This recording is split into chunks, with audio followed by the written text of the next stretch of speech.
بسم الله الرحمن الرحيم إن الحمد لله نحمده ونصلي على رسول الكريم اما بعد.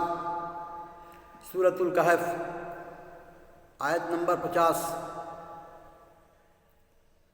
اللہ تعالیٰ فرماتے ہیں وَإِذْ قُلْنَا لِلْمَلَائِكَةِ اسْجُدُوا لِآدَمَ فَسَجَدُوا إِلَّا إِبْلِيسَ كَانَ مِنَ الْجِنِّ فَفَسَقَ عَنْ أَمْرِ رَبِّهِ أَفَتَتَّخِذُونَهُ وَذُرِّيَّتَهُ أَوْلِيَاءَ مِنْ دُونِي وَهُمْ لَكُمْ عَدُوٌّ بِئْسَ لِلظَّالِمِينَ بَدَلًا.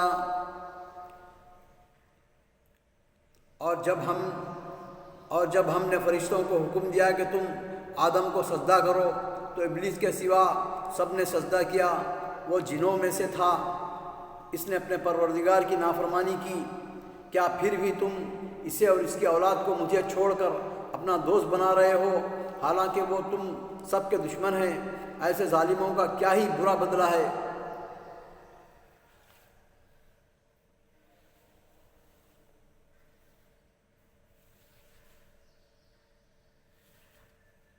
قرآن کی اس صراحت نے واضح کر دیا کہ شیطان فرشتہ نہیں تھا. بعض لوگ کہتے ہیں کہ شیطان جو ہے نا معلم الملائکہ تھا. تو اس سے معلوم ہو رہا ہے کہ اس آیت سے کہ قرآن فرشتہ نہیں تھا. فرشتہ اگر ہوتا تو حکم الہی سے سرتابی کی اسے مجال ہی نہ ہوتی، کیونکہ فرشتوں کی صفت اللہ تعالیٰ نے بیان فرمائی ہے لا یعصون اللہ ما امرہم ویفعلون ما یؤمرون. اللہ تعالیٰ کی معاصی، اللہ تعالیٰ کی نافرمانی نہیں کرتے، بلکہ اللہ تعالیٰ دوسری قرآن میں آیت میں فرما رہے ہیں کہ فرشتے میری نافرمانی نہیں کرتے. وَيَفْعَلُونَ مَا يُؤْمَرُونَ، اور جو میں حکم دیتا ہوں وہ ضرور بضرور کرتے ہیں. وہ اللہ کی حکم کی نافرمانی نہیں کرتے اور وہی کرتے ہیں جس کا انہیں حکم دیا جاتا ہے. اس صورت میں یہ اشکال ہو رہتا ہے کہ اگر وہ فرشتہ نہیں تھا تو پھر اللہ کے حکم کا وہ مخاطب ہی نہیں تھا، کیونکہ اس کے مخاطب تو فرشتے تھے. انہی کو سجدے کا حکم دیا تھا. لیکن ہمارے پاس نص ہے. اللہ تعالیٰ دوسری جگہ بول رہے ہیں قال ما منعك الا تسجد اذ امرتك، میں نے تجھے حکم دیا کر رہے ہیں اللہ تعالیٰ. جب میں نے تجھے حکم دے دیا تو پھر تجھے سجدہ کرنے سے کس چیز نے منع کیا؟ تو شیطان جو ہے فرشتہ نہیں جنوں میں سے تھا، بول کے کان من الجن، کیونکہ شیطان جو ہے نا جنوں میں سے تھا. فاسق جنوں میں سے، مشرک و کافر جنوں میں سے. جنوں میں بھی جو ہے نا دو قسم کے ہیں. جنوں میں مومنین مسلمین بھی ہے، کفار مشرکین بھی ہے، منافقین بھی ہے، منافقین بھی ہے. ما اشهدتهم خلق السماوات والارض ولا خلق انفسهم وما كنت متخذ المضلين عضدا، میں نے انہیں آسمانوں اور زمین کی پیدائش کے وقت موجود نہیں رکھا تھا اور نہ خود ان کی اپنی پیدائش میں. یعنی اللہ تعالیٰ فرما رہے ہیں کہ میں نے کسی کی کوئی مدد حاصل نہیں کیا، نہ تو شیاطین کی نہ تو جن کی. میں بنفس نفیس تمام کائنات کو، تمام آسمانوں زمینوں، تمام کائنات کے ہر ذرے کو میں نے بنایا ہے، اور میں گمراہ کرنے والوں کو اپنا زور بازو بنانے والا بھی نہیں.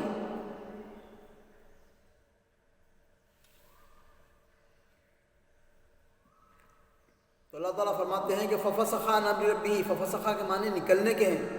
فَفَسَخَ کس کو کہتے ہیں؟ جو چیز کسی چیز میں سے نکل جاتی ہے. چوہا جب اپنے بل سے نکلتا ہے تو کہتے ہیں کہ فَفَسَخَتِ الْفَارَةُ مِنْ جُحْرِهَا، چوہا اپنے بل میں سے نکل آیا. شیطان بھی سجدہ تعظیمی اور تحیہ کا انکار کر کے رب کی اطاعت سے نکل گیا اور مشرکین اور کفار میں سے ہو گیا. یعنی کیا تمہارے لیے یہ صحیح ہے کہ تم ایسے شخص کو اور اس کی ذریت کو دوست بناؤ جو تمہارے باپ آدم کا دشمن تھا اور تمہارا دشمن اور تمہاری تمام ذریت، تمام انسانیت کا دشمن ہے، تمہارے رب کا نافرمان ہے، اور اللہ کو چھوڑ کر اس شیطان کی اطاعت مت کرو. یعنی اللہ تعالیٰ کی اطاعت اور اس کی دوستی کو چھوڑ کر شیطان کی اطاعت اور اس کی دوستی جو اختیار کی ہے تو یہ بہت ہی برا بدلہ ہے جسے ان ظالموں نے اپنایا ہے، یعنی مشرکین اور کفار نے اور منافقین نے.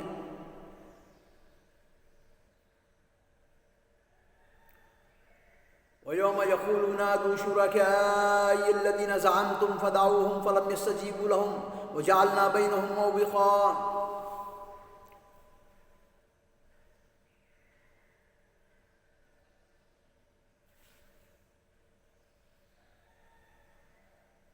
اور جس دن وہ فرمائے گا کہ تمہارے خیال میں جو میرے شریک تھے انہیں پکارو، یہ پکاریں گے لیکن ان میں سے کوئی بھی جواب نہ دے گا، ہم ان کے درمیان ہلاکت کا سامان کر دیں گے۔ اور بعض جگہ دوسری آیتوں میں کہ ہم ان کے درمیان جو ہے نا حاجز بنا دیں گے، ایک دوسرے کو پکار نہیں سکیں گے، کیونکہ تمام کے تمام جو اس وقت جو ہے نا بڑے پریشانی کے عالم میں رہیں گے، ایک دوسرے کو اپنا نفسی خود شیطان بھی پریشان رہے گا اور بری بولے گا میں تم سے بری ہوں، میں نے تم کو میری عبادت کرنے کا حکم ہی نہیں دیا تھا، تم ہی جو ہے نا میری عبادت کرتے تھے۔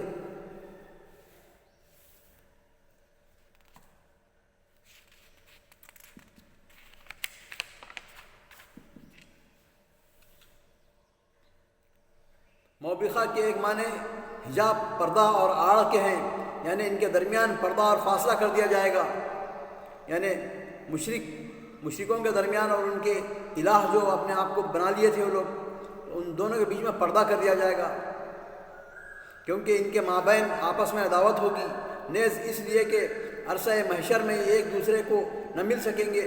بعض کہتے ہیں کہ یہ جہنم میں پیپ اور خون کی مخصوص وادی ہے جس کے ذریعے سے ان کے درمیان جدائی ڈال دی جائے گی، اور بعض نے اس کا ترجمہ مہلک، جائے ہلاکت کا، جگہ کا کیا ہے، جیسا کہ ترجمے سے واضح ہے کہ یعنی مشرک اور ان کے مذمومہ معبود ایک دوسرے کو مل ہی نہیں سکیں گے، کیونکہ ان کے درمیان ہلاکت کا سامان اور ہولناک چیزیں ہوں گی۔